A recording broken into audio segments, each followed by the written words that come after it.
मूर्तिजापूर तालुक्यातील खोळद येथील 22 वर्षीय युवक प्रज्वल मानकर हा पोळा सणाच्या दिवशी नदीवर बैल चालण्यासाठी व त्यांना आंघोळ घालण्यासाठी गेला असता तो नदीत अचानक बुडाल्यानं त्याचा आपत्कालीन बचाव पथकाच्या टीमनं 2 दिवस सतत शोध घेतला। दरम्यान त्याचा मृतदेह शोधण्यास शनिवारी अखेर यश आलं। शुक्रवारी दिवसभर सर्च ऑपरेशन राबवूनही त्याचा शोध लागला नाही। दरम्यान संध्याकाळी सर्च ऑपरेशन बंद करण्यात आलं होतं। दुसऱ्या दिवशी सकाळी 7 वाजता पेढी नदी पात्रात शोध मोहीम सुरू करण्यात आली। अथक परिश्रमानंतर दुपारी 12 वाजताच्या सुमारास घटनास्थळापासून काही अंतरावर प्रज्वलचा मृतदेह आढळून आला।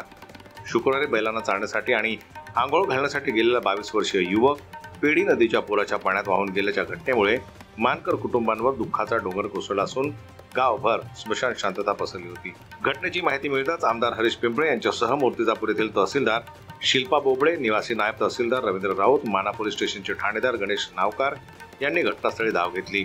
दरम्यान 2 दिवस काटेपूर्णा येथील वंदे मातरम आपत्कालीन पथक, वीर भगतसिंग आपत्कालीन पथक आणि पिंजर येथील गाडगे महाराज शोध व बचाव पथकानं वेगवेगळ्या टीम करून नदी पात्रात शनिवारी सकाळपासून शोध मोहीम राबवली असता दुपारी 12 वाजता मृतदेह शोधण्यात यश मिळालं। जनरल न्यूज करता अकोल्याहून संजय उमक यांची रिपोर्ट।